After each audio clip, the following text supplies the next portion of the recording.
Okay बच्चों, सो हम लोगों ने वीडियो को 2 पार्ट में कर दिया है क्योंकि लेक्चर थोड़ा बड़ा हो रहा था और क्या है ना, क्वेश्चन अभी एक्सप्लेन करना इनिशियल लेवल में बहुत ज़रूरी है। जब तक आपको आदत नहीं हो जाती, जब तक हम लोग 5-6 क्वेश्चन 10 क्वेश्चन नहीं कर देते तो थोड़ा टाइम लेंगे।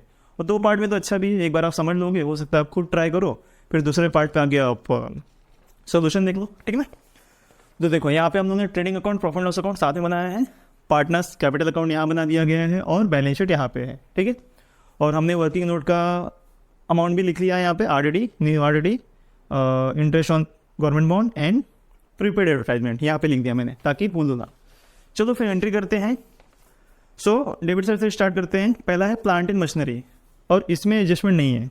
देखो 5वां एडजस्टमेंट जो था आउटस्टैंडिंग एक्सपेंसेस था, रेंट और सैलरी, उसमें टिक मार्क करना था, शायद हम भूल गए। तो रेंट और सैलरी में टिक मार्क करो कि उसमें हमें आउटस्टैंडिंग एडजस्टमेंट करना है। और डेप्रिशिएट बिल्डिंग और फर्नीचर था, तो बिल्डिंग और फर्नीचर में भी एक टिक मार्क करो ताकि एडजस्टमेंट करना है, भूलना नहीं है, ठीक है। तो सबसे पहले plant and machinery, plant and machinery कितना है अमाउंट, 2,80,000, क्योंकि एडजस्टमेंट नहीं है तो सीधे बाहर लिख देंगे। अगला है बिल्डिंग, बिल्डिंग में एडजस्टमेंट है, बिल्डिंग में एडजस्टमेंट है, बिल्डिंग कितनी है 75,000, इनर कॉलम में लिखेंगे और एक लाइन छोड़ देंगे, ठीक है। ऐसे ब्रैकेट बना के छोड़ देंगे, मैंने कहा था क्यों, क्योंकि गलती से हम कुछ लिख लेते हैं।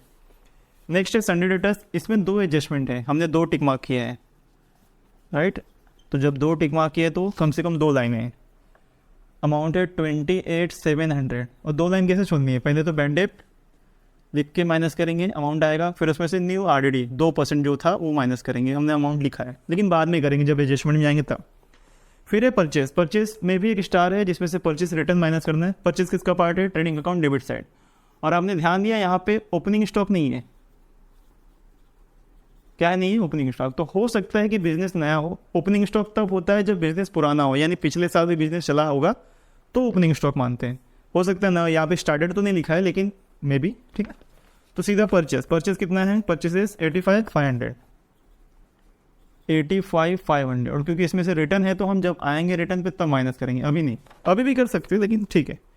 उसके बाद है बैड डेप, मैंने बताया था बैड डेप का एक फॉर्मेट होता है और ट्रेडिंग अकाउंट के लिए 1/3 पूरा पेज में 1/3 छोड़कर हम थोड़ा आगे बनाएंगे। और देखो क्वेश्चन को समझकर अंदाजा करना अपना काम है, आपको इतना अंदाजा होना चाहिए, धीरे धीरे हो जाएगा कि कितना ट्रेडिंग है और कितना प्रॉफिट है। कभी कभी होता है कि ट्रेडिंग और प्रॉफिट नेक्स्ट पेज पे भी चला जाता है, तो एग्जाम में आप थोड़ा जगह 1.5 पेज लेके ही फिर कैपिटल बनाना, फिर अगले पेज पे बैलेंस शीट, यानी 3 पेज में लेना। 1.5 पेज में trading account, profit loss account, उस दूसरे 1.5 जो 1.5 लेंगे इसमें का एक आधा, उस 1.5 के बाद क्योंकि आधे पेज में कैपिटल अकाउंट बन जाएगा, कैपिटल अकाउंट, उसके बाद पूरे पेज पे बैलेंस शीट, ठीक है।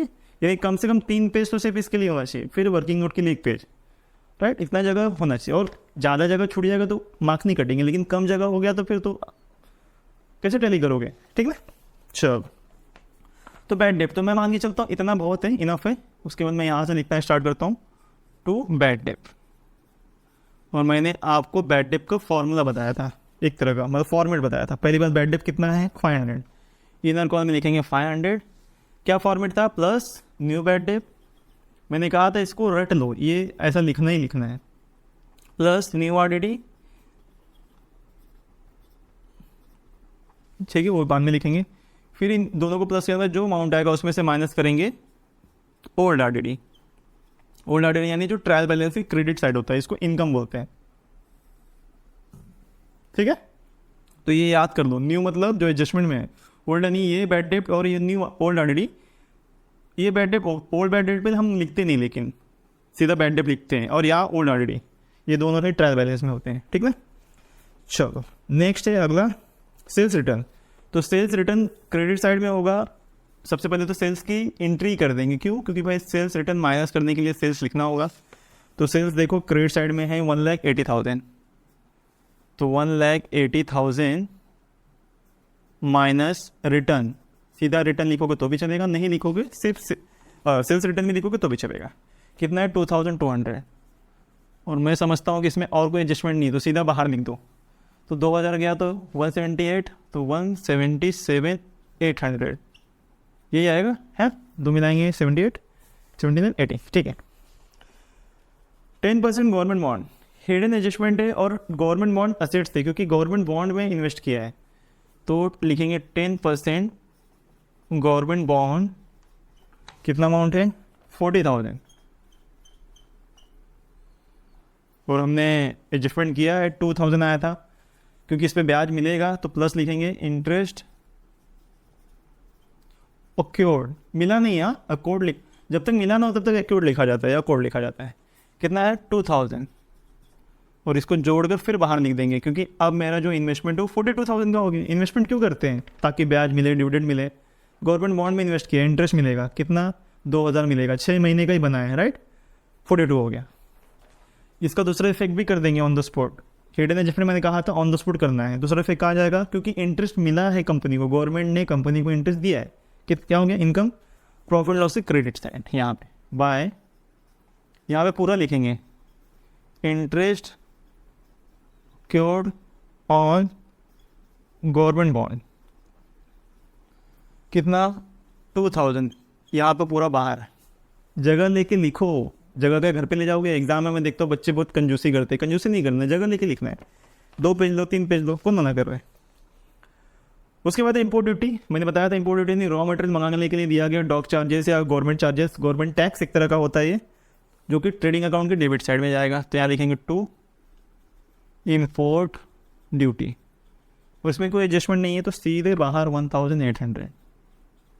उसके बाद है लीगल चार्जेस, ऑफिशियल एक्सपेंस लिखा है हमने, मैंने एक्सप्लेन भी किया क्या है ये।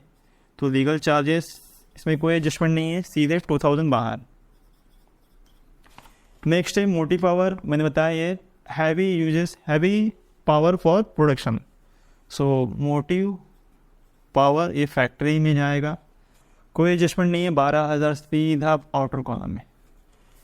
फिर वेयर हाउस रेंट, मैंने कहा ये ऑफिशियल में आता है क्योंकि यहाँ पे प्रोडक्ट बन के रेडी हो चुका है, प्रोडक्ट बन नहीं रहा है, तो वेयर हाउस रेंट है एक्चुअली। तो वेयर हाउस रेंट कितना अमाउंट 1,800। तो देखो वेयर हाउस रेंट लिखा है, रेंट नहीं लिखा है, जो नीचे एडजस्टमेंट रेंट का है वो नीचे एक रेंट है उसमें एडजस्ट होगा, तो नीचे वाले रेंट पे टिक मार्क करना था, इसमें नहीं, ठीक है, ये सीधा आउटर कॉलम में। कैश इन हैंड असेट्स कितना है 20,000, कैश इन हैंड असेट्स में 20,000। नेक्स्ट है कैश इन बैंक, कितना अमाउंट 70,000, 70,000। उसके बाद है एडवर्टाइजमेंट, इसका भी हमने कर लिया है। एडवर्टाइजमेंट जाता क्या है? पहली बात प्रॉफिट लॉस के डेबिट साइड, क्योंकि एक्सपेंस है, ऑफिशियल एक्सपेंस। तो एडवर्टाइजमेंट कितना अमाउंट टोटल पे किया हमने 10,000 फॉर 2 ईयर्स। उसमें भी हमारा इस साल में सिर्फ 3 ही महीना आ रहा है, क्योंकि जनवरी से इफेक्ट स्टार्ट हो रहा है, तो जनवरी फरवरी मार्च 3 मंथ्स का ही रखना है, बाकी सब माइनस करना है। तो लिखेंगे माइनस प्रीपेड, क्योंकि हमने ज़्यादा पे किया ना, एक्स्ट्रा पे कर दिया 2 साल तक का, तो प्रीपेड बोलते हैं उसको। कितना माइनस करना है 8,750, इतना हमने एक्स्ट्रा पे कर दिया है। तो जब इतना माइनस करेंगे तो आई थिंक 1,250 बनता है, ठीक ना, यस 1,250। आई होप हमारा अमाउंट सही है, ठीक ना, चलो सही होना चाहिए, कैलकुलेशन सही किया है। दूसरा इफेक्ट कहाँ जाएगा, भूल नहीं, गलती हो जा रही, बार बार भूल जा रहे। तो एक इफेक्ट तो यहाँ से माइनस, ये यहाँ से हाँ एक और चीज़, एडवर्टाइजमेंट 10,000 पे किया दिखाया था, कितना पे किया दिखाया था 10, अब हमने एडजस्टमेंट करके कितना कर दिया उसको 1,250, यानी हमारे पैसे बच गए। पैसे बच गए यानी कहाँ जाएंगे, असेट्स में। ये एक लॉजिक हो गया। दूसरा लॉजिक क्या है कि 10,000 तो पे किया है हमने, लेकिन वो आने वाले साल के लिए किया है, 2 साल तक के लिए किया है, यानी हमने ज़्यादा पे कर दिया है। और मैंने कहा था कि जब तक वो टाइम नहीं गुजर जाता तब तक वो पैसा उस इंसान का नहीं जिसने लिया है। जब हमने पे किया है उसको, तो जब तक 2 साल गुजर नहीं जाते तब तक वो पैसा उसका नहीं है, वो पैसा किसका है, हमारा, ठीक ना। तो ऐसे लॉजिक, 2 लॉजिक हो सकते हैं। यहाँ लिखोगे प्रीपेड एडवर्टाइजमेंट कितना 8,750, ये वाला अमाउंट लिखना है, ये ज़्यादा पे किया है, ये तो हमें एक्सपेंस दिखाया है, ये नहीं लिखना है। बच्चे गलती करते, ये वाला यहाँ लिख देते, नो 8,750 इतना ज़्यादा पे किया है, तो जो ज़्यादा पे किया है वो कंपनी का पैसा है, जब तक कि टाइम गुजर नहीं जाता, नेक्स्ट ईयर नहीं आता या उसके बाद का साल नहीं आता, तब तक ये कंपनी का है, तब तक ये असेट्स में दिखेगा 8,750, ना कि 1,250। 1,250 इस साल एडवर्टाइजमेंट में खर्चा हुआ है, तो वो नहीं, जो ज़्यादा पे किया है वो, ठीक है। चलो तो हिडन एडजस्टमेंट सारे खत्म। अब आगे सैलरी, सैलरी में एडजस्टमेंट है तो टू सैलरीज कितना है, सैलरी एडजस्टमेंट है 3800, तो इनर कॉलम में लिख कर इसमें एक लाइन छोड़ देंगे, ठीक ना। नेक्स्ट है रेंट, इस रेंट में भी एडजस्टमेंट है और ये भी ऑफिशियल एक्सपेंस है प्रॉफिट लॉस के डेबिट में। कितना अमाउंट है 1500, तो इसे भी लिखेंगे और इसके नीचे भी एक ब्रैकेट बना के छोड़ देंगे। अगला है drawings, drawings profit loss partners capital के डेबिट साइड। मैंने कहा था जब कैपिटल आता है तो क्रेडिट साइड एंट्री होता है, और वही पैसा जब बिजनेस से वो लोग घर में ले जाते हैं पर्सनल यूज़ करने के लिए तो डेबिट में एंट्री होगी। यहाँ पे लिखेंगे टू ड्राइंग्स अमित भाई इज 2400 यानी 2400, और नरेंद्र भाई जी 3200 यानी 3200, ठीक है। फर्नीचर, नेक्स्ट फर्नीचर पे एडजस्टमेंट है तो फर्नीचर असेट्स थे, असेट्स में एंट्री 1 लाख, अरे कुछ ज़्यादा ही अमाउंट है 1,95,800, ठीक है ना। इसमें एक लाइन छोड़ देंगे, जब एडजस्टमेंट आएगा तब करेंगे। बिल्स रिसीवेबल कोई एडजस्टमेंट नहीं है इस वाले क्वेश्चन में, सीधे आउटर कॉलम में कितना है 20,700। और नेक्स्ट है फ्री होल्ड प्रॉपर्टी, ये भी असेट्स है, फ्री होल्ड प्रॉपर्टी लिखा है तो ज़्यादा कंफ्यूज होने की जरूरत नहीं, प्रॉपर्टी ही है, कभी डिटेल में बताऊंगा कि कौन सी प्रॉपर्टी है, ठीक है। Debit side complete, credit side आ जाते हैं। कैपिटल दिया है तो कैपिटल कहाँ आएगा, पार्टनर्स कैपिटल के credit side by balance carry down, capital नहीं लिखना है, सॉरी बैलेंस ब्रॉड डाउन, क्योंकि कैपिटल में कैपिटल का बैलेंस लिख रहे हैं तो ब्रॉड डाउन। कितना है 3,50,000, अमित भाई 3.5 लाख रुपए इन्वेस्ट किया है और नरेंद्र भाई ने 3 लाख, नरेंद्र भाई ने कम पैसे इन्वेस्ट किए, चलो कोई नहीं। सेल्स हमने ऑलरेडी लिख दिया, उसके बाद सेल्स, एक सेकंड ना माइक गिरने वाला। उसके बाद है bills payable, liability, bills payable, अच्छा लायबिलिटी में अभी तक कुछ नहीं है। देखो मैंने लायबिलिटी में आपको क्या बताया था कि सबसे ऊपर तो कैपिटल होता है, तो कैपिटल लिख कर छोड़ देंगे। कैपिटल मतलब कैपिटल्स, अमित भाई नाम भी लिख देंगे, अमित भाई और नरेंद्र भाई। यहाँ पे बैलेंस शीट में जगह होती है तो पूरा लिखेंगे, वहाँ पे जगह कम थी तो इसलिए मैंने ऐसा लिखा है। आप भी शॉर्टकट इस्तेमाल कर सकते हो यहाँ पे ए और एन। अब जो अब आएगा अमाउंट यहाँ लिख देंगे हम, ठीक ना, और लिख के टोटल करके बाहर दे देंगे। फिलहाल बिल्स पेबल पे आए थे हम, बिल्स पेबल लिखना है और बिल्स पेबल में कोई एडजस्टमेंट नहीं है। कितना अमाउंट हो गया 8,500, सीधा आउटर कॉलम है। नेक्स्ट है डिस्काउंट, क्रेडिट साइड में इनकम है बाय डिस्काउंट। मैंने कहा था क्रेडिट साइड में अगर डिस्काउंट दिया है तो इनकम, डेबिट साइड में दिया है तो एक्सपेंस। यहाँ पे डिस्काउंट 1,200, 1,200 रुपये। नेक्स्ट है क्रेडिटर्स, लायबिलिटी, ये भी लायबिलिटी है तो क्रेडिटर्स कोई एडजस्टमेंट नहीं है इस पर। कितना अमाउंट है 38,500, 38,500। आरडीडी, अब आ गया आरडीडी, ओल्ड आरडीडी है, क्रेडिट साइड में ये इनकम है। मैंने कहा था ये कौन सी आरडीडी होती है, जो पिछले साल हमें लगी थी कि डूब जाएगा लेकिन इस साल वो कस्टमर ने हमें दे दिया, तो ये इनकम। तो ये जो आरडीडी हमने मान लिया तो डूब चुका है, उसे इस साल के डूबे हुए अमाउंट से माइनस कर देंगे क्योंकि ये तो मिल गया। तो कितना अमाउंट है ये 2,700। तो ये देखो 500 ऑलरेडी डूब चुका है, एडजस्टमेंट में दोनों पैसे डूबने, ये डूब चुका है, ये डूबने वाला है मुझे लग रहा है। सारे डूबे हुए पैसे जोड़कर जो पैसा नहीं डूबा है उसको माइनस कर देते हैं, यही लॉजिक है, ठीक है ना। उसके बाद है bank loan, liability simple, bank loan का ज़्यादा कुछ सोचना ही नहीं है और कोई एडजस्टमेंट नहीं है, सीधा आउटर कॉलम 15,000। नेक्स्ट है परचेज रिटर्न, एंट्री कर देते हैं परचेज रिटर्न माइनस रिटर्न लिखेंगे। कितना अमाउंट है 2,000, 2,000 माइनस कर देंगे और आउटर कॉलम अमाउंट 83,500, 83,500। तो देखो कितने आसानी से फटाफट टिक मार्क कर लिए, फटाफट लिख दिया। अब जो एडजस्टमेंट है उसमें ध्यान देंगे। पहला एडजस्टमेंट स्टॉक ऑन हैंड 31 मार्च 2019 कितना है 43,000, क्लोजिंग स्टॉक यहाँ लिखेंगे।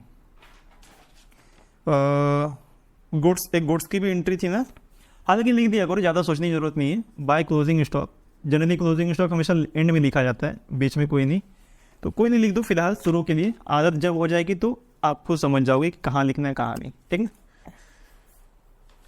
यार माइक गिर लग रहा है बार बार।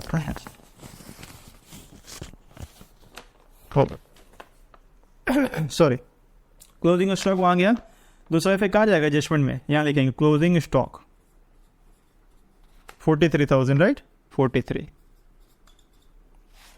नेक्स्ट इज देखो पहला एडजस्टमेंट हो गया। दूसरा अनइंश्योर्ड गुड्स और वर्थ ₹8,000 वेयर स्टोलन, 8,000 का गुड्स चोरी हो गया। तो पहली बार तो गुड्स कम हो गए, चोरी हो गए मतलब गुड्स कम हो गए ना, गुड्स कम हो गए तो दूसरी एंट्री कहाँ जाएगी, सॉरी पहली एंट्री कहाँ जाएगी, यहाँ पे क्या लिखेंगे, goods lost by stolen. Simple, कितना 8,000, सीधा 8,000 आउटर कॉलम में। और अनइंश्योर्ड था यानी कि कोई पैसे नहीं मिले इसके, अनइंश्योर्ड था, चोर ले गया, फ्री में ले गया ना, पैसे तो रखेगा नहीं, और कोई इंश्योरेंस भी नहीं था यानी कोई किसी से पैसे भी नहीं मिलेंगे उसके, सारा का सारा नुकसान हो गया। जब सारा का सारा नुकसान हो जाता है तो प्रॉफिट लॉस के डेबिट साइड क्या लिखेंगे, टू गुड्स स्टोलन, यही लिख दो स्टोलन, चोरी का मतलब ही नुकसान होता है, ठीक ना, 8,000, ठीक है। और अगर ये इंश्योर्ड गुड्स होता, कुछ अमाउंट मिल रहा होता, तो एक इफेक्ट कहाँ चला जाता, असेट्स में, जो पैसा मिलता है वो असेट्स में, कुछ नहीं मिल रहा है, सारा नुकसान हो गया, सारा नुकसान में चला गया, ठीक है।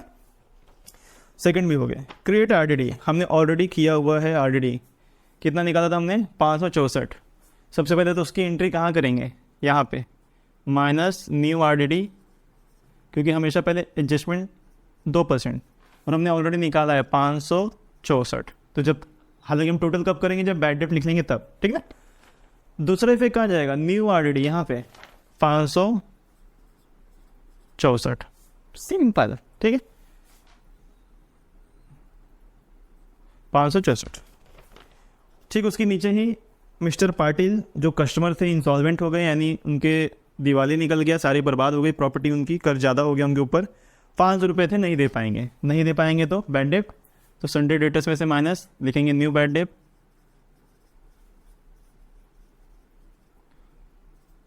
500। अब माइनस कर दो, कितना हो जाएगा 28,200, और ये सब पूरा माइनस करके 6, 3, 7 में से 11 में से 6 गए 5, और 7 में से 5 गए 2 और 2, इतने बच रहे क्या, कुछ गलती कर दी मैंने, सॉरी। 10 में से 4 गए 6, 9 में से 6 गए 3, 9 में से 6 गए 3, 11 में से 5 गए 6, हम लोगों ने किया था लेकिन मैंने मिटा दिया ना, और यहाँ पे 27, 636, ठीक है, हाँ 27, 636 लिया था 7, तो राइट। और यही बैड डेट कहा जाएगा, यहाँ पे न्यू बैड डेट में कितना है वो 500, तो इसे भी टोटल कर लेंगे क्योंकि यहाँ पे और कोई एडजस्टमेंट नहीं है। टोटल करो 1000, 1500, 1564, ओ माय गॉड, तो गड़बड़ हो गया।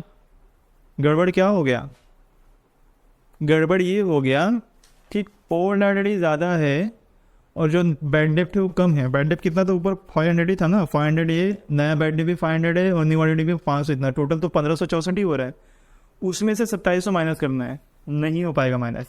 तो जब भी ऐसी सिचुएशन हो, सिंपल, जब भी ऐसी सिचुएशन हो तो जो ओल्ड आरडीडी है उसे हम यहाँ नहीं लिखेंगे, ठीक है। ये ऐसा सिचुएशन एक्चुअली कभी कभी आता है, ठीक ना।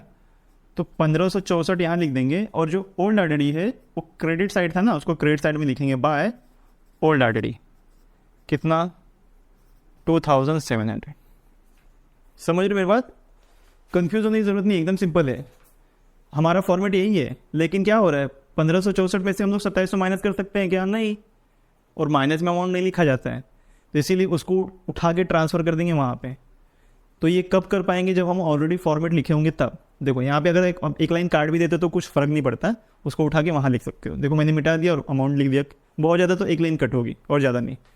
समझ लो ना, क्योंकि हम माइनस में नहीं लिख सकते यहाँ पे, तो माइनस में ना लिख कर हम लोग उसको कहाँ कर दिया, वहाँ पे जहाँ पे उसकी एंट्री होनी चाहिए, वो उसी साइड का अमाउंट था ना, और उसको यहाँ लिख रहे थे तभी माइनस कर रहे थे, वहाँ लिखेंगे तो प्लस में लिखेंगे।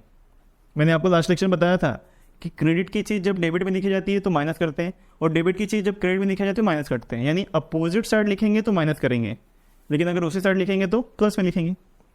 समझ गया आई थिंक, ठीक है। ओके, सो ये भी हो गया। Fifth adjustment, outstanding expenses rent 800 and salary 300। Outstanding expenses rent 800, तो पहले रेंट निपटा लेते हैं। रेंट यहाँ पे आउटस्टैंडिंग है, यानी इतना पैसा नहीं दिया है। आउटस्टैंडिंग का मतलब होता है इतना बाकी है, यानी प्लस करेंगे। चीज़ों को ध्यान में रखो, मैं शॉर्टकट में बताता हूँ। जब भी आउटस्टैंडिंग लिखा हो, चाहे इनकम हो या एक्सपेंस हो, आउटस्टैंडिंग लिखा है मतलब प्लस करना है। चाहे इनकम हो या एक्सपेंस, दोनों ही हो सकता है। यानी आउटस्टैंडिंग डिस्काउंट, आउटस्टैंडिंग कमीशन है तो भी ऐड करेंगे, आउटस्टैंडिंग रेंट है यहाँ पे कुछ है तो भी ऐड करेंगे। और जब प्रीपेड होता है, यानी हमने ज़्यादा पे कर दिया है, तो माइनस करेंगे। ज़्यादा पे किया तो माइनस, चाहे इनकम ज़्यादा पे कर मिल गया है, इनकम ज़्यादा मिला है तो भी माइनस, और एक्सपेंस ज़्यादा पे कर दिया तो भी माइनस। तो प्रीपेड में माइनस करते हैं, आउटस्टैंडिंग में ऐड करते हैं। आउटस्टैंडिंग में ऐड करते हैं तो लायबिलिटी होती है, प्रीपेड में माइनस करते हैं तो असेट्स होता है। ठीक है, चलो आई मीन सॉरी वो डिपेंड करता है, ठीक ना। यहाँ पे क्या है, आउटस्टैंडिंग एक्सपेंस की बात हो रही है। एक्सपेंस की जब बात हो रही है तो ऐड करेंगे। पहली बात तो आउटस्टैंडिंग तो ऐड करेंगे। क्या लिखेंगे, आउटस्टैंडिंग रेंट कितना है, 800 ना। हाँ, कहाँ चले गया, हाँ 800, तो 800 कर दिया ऐड, कितना हो गया 2300, 2300। ठीक है। दूसरा क्या था, सैलरी। सैलरी भी यहीं कहीं है, यहाँ पे इसमें भी ऐड करें, दोनों ही एक्सपेंस है। ऐड किया आउटस्टैंडिंग सैलरी कितना 300, 300 ऐड करने के बाद ये हो गया 4100। क्या हो गया 4100। दोनों ही एक्सपेंस है, दोनों ही देना बाकी था। कंपनी ने 800 रेंट और 300 सैलरी नहीं दी थी। कंपनी के ऊपर कर्ज है, हमने ऐड करके तो दिखा दिया। अब कर्ज है तो दूसरी एंट्री कहाँ जाएगी, यहाँ पे। तो देखो लिखेंगे कैसे, आउटस्टैंडिंग एक्सपेंसेस, क्योंकि एडजस्टमेंट में भी ऐसे लिखा है तो इसको हेडिंग देंगे। और मैंने आपको लास्ट लेक्चर में कहा था डिप्रिशिएशन बताते वक्त कि जब एक से ज़्यादा आइटम किसी एक कैटेगरी में होता है ना, तो हेडिंग देके फिर लिखा जाता है। जैसे यहाँ पे मैं लिख दूंगा आउटस्टैंडिंग एक्सपेंस, इसके अंदर लिखूंगा रेंट और सैलरी। रेंट कितना है 800 और सैलरी कितनी बाकी है 300, दोनों मिला के 1100। ये सुंदर फॉर्मेट कहा जाता है, और ऐसा कैटेगरी बना के दोगे तो एग्जामिनर को भी अच्छा लगेगा, वो मार्क्स नहीं काटेंगे। कहने का मतलब ये ज़्यादा मार्क्स देंगे, ठीक है ना। ये तरीका होता है। अगर मान लो एक ही होता है, सिर्फ रेंट होता है, तो मैं सीधे लिख देता आउटस्टैंडिंग रेंट 800 रुपये सीधे बाहर, फिर कैटेगरी नहीं बनाता, ठीक है। जब एक से ज़्यादा आइटम होते हैं किसी कैटेगरी में तो कैटेगरी बनाते हैं। ओके, आगे चलते हैं। Last depreciate building 2500 and furniture bye 1800। तो पहले तो बिल्डिंग है 2500, तो बिल्डिंग में से माइनस करेंगे, क्योंकि डिप्रिशिएशन का मतलब क्या होता है, वैल्यू में गिरावट। सॉरी 2500 था ना, 2500, तो कितना हो गया 72,500, ठीक है ना। 75,000 में से 2,000 गया। Furniture bye 1800 minus depreciation, furniture यहाँ पे है 1800, माइनस कर दो 800 गया, और एक मेरे ख्याल से 1,94,000 बचेगा, क्योंकि 1,95,800 है। तो 800 कम 1,95,000, 1,000 और कम 1,94,000। दोनों में ही एसेट्स की वैल्यू कम हुई है, लॉस बोलते हैं इसको। क्या बोलते हैं, लॉस। यहाँ लिखेंगे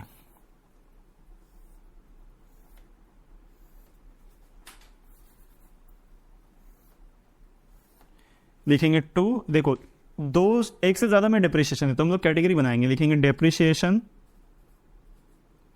डिप्रिशिएशन अकाउंट भी लिख सकते हो। इसके अंदर लिखेंगे बिल्डिंग 2500 और फर्नीचर 1800, दोनों को जोड़ देंगे 4300। यही होगा 008 85 13 3 4। हाँ, ऐसे सब कैटेगरी बनाने से फॉर्मेट अच्छा दिखता है और सुंदर लगता है, ठीक ना। और ऐसा एक्चुअल बिजनेस में ऐसा ही होता है, इसलिए। तो देखो हमने तो सारा एडजस्टमेंट कर लिया है, टैली करते हैं भगवान भरोसे, और हमारा फाइनल अकाउंट हमेशा भगवान भरोसे ही होता है एग्जाम में। हालांकि यहाँ पे एक आंसर्स भी दिया था मैंने, यहाँ पे मैंने आंसर्स लिखे हुए हैं, तो हम मैच कर लेंगे फटाफट। चलो, तो 1,77,000 यहाँ पे 83, यानी इस साइड के ज़्यादा है। इस साइड के ज़्यादा तो मैं यहाँ पे टैली कर लेता हूँ। देखो 0 2 0 सब में है, 8 7 3 10 और 8 18 हासिल लगा 1, 8 और 4 12 के 2 हासिल लगा 1 2, 2,28,800। देखो आपका भी इतना ही आ रहा है क्या क्रेडिट साइड, तो इसे ही दोनों साइड लिख लेंगे।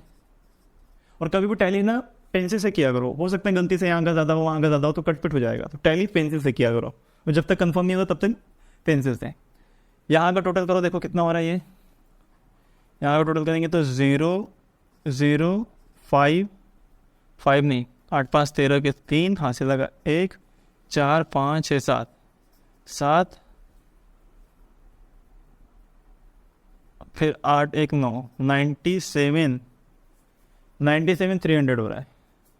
तो 2,8,8,800 में से 97,300 माइनस, तो 0 0 8 में से 3 गया 5 1 18 में से 9 गया 9 1 1,91,500 है। ये क्या हो गया, कुछ तो गड़बड़ हो गया। हमारा तो अमाउंट ये लगा रहा है, यहाँ पे अमाउंट है 1,31,500 है, कुछ गलती कर दी क्या उन्होंने। बताओ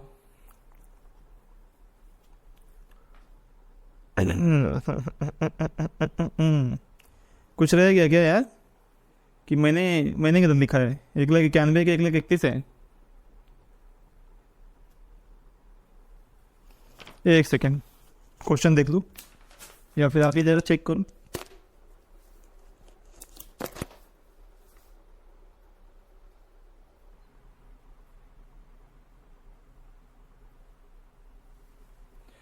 यार बच्चों अमाउंट तो सही है, मैंने चेक कर लिया, तो कहाँ गलती हो रही है फिर। कि यहाँ पे आंसर ही गलत दिया, कभी कभी ना बुक में भी आंसर गलत होता है। हाँ एक काम करते हैं तो पूरा टैली करते हैं, मेरे ख्याल से हमारा अमाउंट सही ही आना चाहिए, पता नहीं क्या आ रहा है। तो कितना आया था, मिटा दिया, 2,28,800 97,300, तो 0 0 5 8 में से कितना गया, 8 में से 7 गया 1 2 है ना, अच्छा 2 है क्या, सॉरी तो 2 है, तो मैंने कितना माइनस किया था यार, मैंने 8 पकड़ लिया था क्या। 2 में से 12 में से 9 गया 3, और अच्छा मैंने ही गलती कर दी, सॉरी देखो हो जाता है कभी कभी। तो 131,500 यानी हमारा आंसर सही आया। तो यहाँ लिखेंगे 2 ग्रॉस प्रॉफिट कैरिड डाउन, ठीक ना, चलो पूरा ही लिख देते हैं, ग्रॉस प्रॉफिट कैरिड डाउन कितना 1,31,500, ठीक है। और क्योंकि प्रॉफिट हुआ है यहाँ पे लिखा है, ट्रांसफ़र यहाँ होगा, लिखेंगे by gross profit brought down कितना 1,31,500, ठीक है। चलो फास्ट करते हैं इसे भी, क्या ना कैलकुलेशन में मेन गलती होती है, मेरा गणित थोड़ा ख़राब हो गया है। 0 0 2 0 तो सब में है, 7 7 7 14 ऐसे लगा 1 2 3 4 5 6 7 7 और 1 3, तो 1,37,400 आ रहा है, ठीक है, 1,37,400। अब यहाँ का सारा टोटल करना होगा, तो 4 4 6 5 11 1 हाथ से लगा 1 6 14 15 16 17 18 19 20 के 0 हाथ से लगा 2 2 3 4 5 6 7 8 9 10 11 12 13 21 और अच्छा मैंने ये छोड़ दिया क्या, 4 6 और 5 11 के हाथ से लगा 1 6 14 15 16 17 18 19 20 21 22 23, तो 3 आ रहा है यहाँ पे, हाथ से लगा 2 2 3 4 5 6 7 2 3 4 5 6 7 8 9 10 11 12 13 और 8 21 21 और 4 25, इतना आ रहा है। चलो देखते हैं कितना आ रहा है, इसमें से इतना माइनस करते हैं, 137,400 हाँ, 10 में से 4 गया 6, 9 में से गया 8, हाँ आ तो रहा है बराबर। उसके बाद यहाँ पे 3 बच गया, 3 में से 3 गया 0, 7 में से 5 गया 2, 3 में से 2 गया 1 और 1,12,000, हाँ एकदम करेक्ट है, वेरी गुड। और ये 50-50 इक्वल रेशियो था ना, दोनों को 50-50 डिवाइड कर दो, तो 5 6 0 4 3, यही होगा। यही होगा, ठीक है।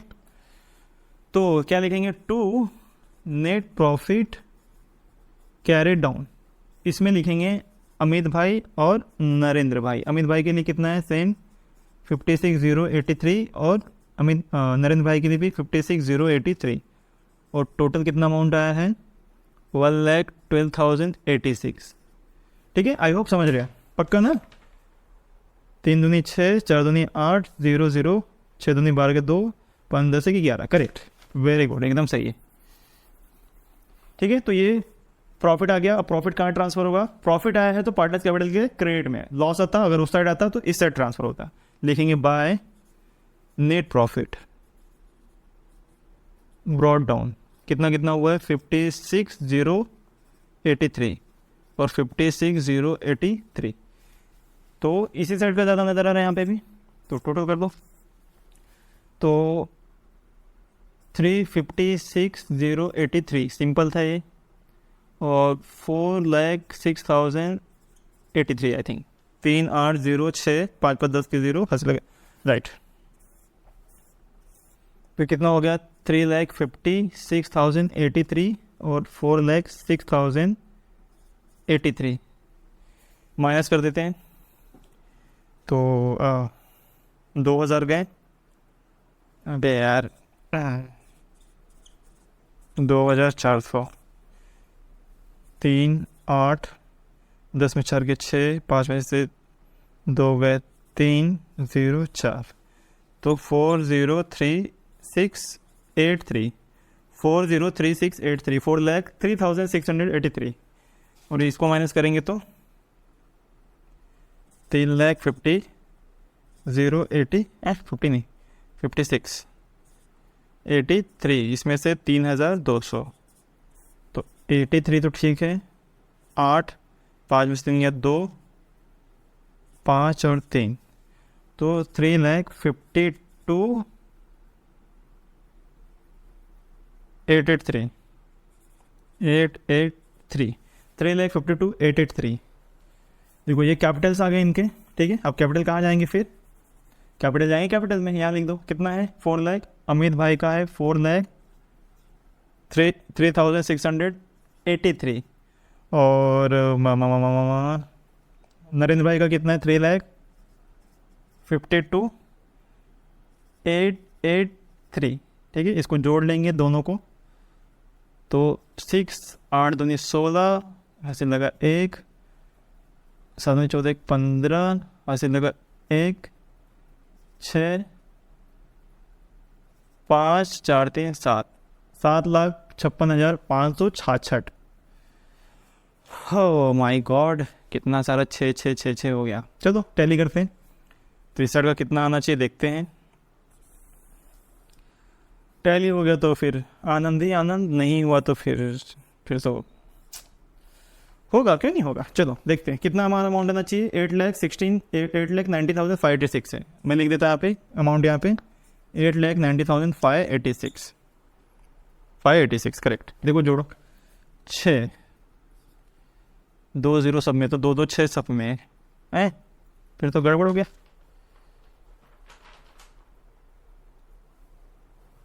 बात ये कही न मैं कही तो है ऐसी जो पुरानी, बाप रे बाप, ये तो गलत हो गया, बताओ। 3 5 8, यहाँ पे सही हो रहा है यार, यहाँ पे नहीं हो रहा है, कुछ गलती कर दी क्या। तो 8 3 आएंगे, यहाँ पे भी 8 3 आएंगे, 8 3 8 3। बिल्स पेबल कितना कितना था, बिल्स पेबल 8,500 था, क्रेडिटर्स 38,500 था, बैंक लोन 15,000 है, 500 और 300 से 1,100 हो गए। चलो पूरा जोड़ते देखते कितना आता है। तो 6 6 कितना हो गया, 6 6 दोनों में, तो 5 5 10 5 3 15 और 16 के 6, यहाँ से लगा 1, ठीक ना, यहाँ से लगा 1, 7 8 5 7 9 14 15 23 और 5 23 और 6 जो है 2 वहाँ से लग गया, 7 और 3 10, 11 के 1 यहाँ से लगा, फिर 1, फिर आ गया 8 9 19,666। यहीं पे थोड़ा डिफरेंस आ रहा है, 19,000 बराबर है 586, कितने का डिफरेंस आ रहा है फिर। तो ये बड़ा है शायद, तो 6 में 6 गया 0, 16 में से 8 गए 8, 819,666 आ रहा है। तो 6 में से 0, 16 में से 8 गए, 5 में 5 गए 0, 80 रुपये का फ़र्क आ रहा है यार। 80 रुपये क्या गड़बड़ हो गया फिर अपना, कुछ है क्या 80 रुपये की, सिर्फ 80 का डिफरेंस आ रहा है। मैंने गलत जोड़ दिया क्या, 3 8 16 के 6 ज़्यादा का 1, 8 6 14 1 15, सब सही है। 66 यहाँ पे आ रहा है, यहाँ पे 86 आना चाहिए, कैसे आएगा 86।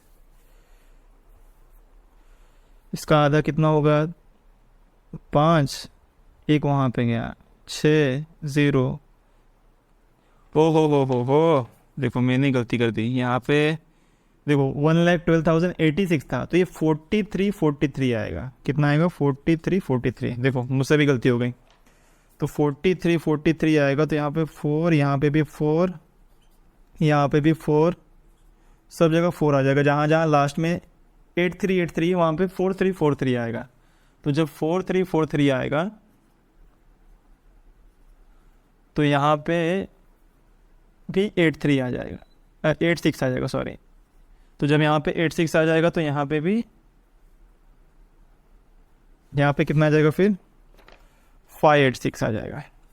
ये सही है, क्योंकि 4 4 8 होगा तो एक चढ़ेगा ही नहीं। करेक्ट है, ये करेक्ट है, यानी अपना आंसर राइट है, 8,19,586। ठीक है, इसको भी क्रॉस वेरीफाई कर लेना, और मेरे हिसाब से होना चाहिए बराबर। और क्योंकि लास्ट के 3 और 5 और यहाँ पे 6, 3 और 5 8 हो रहा है, यानी ये मैच हो रहा है, यानी सेम है, क्योंकि अब कौन करने जाए।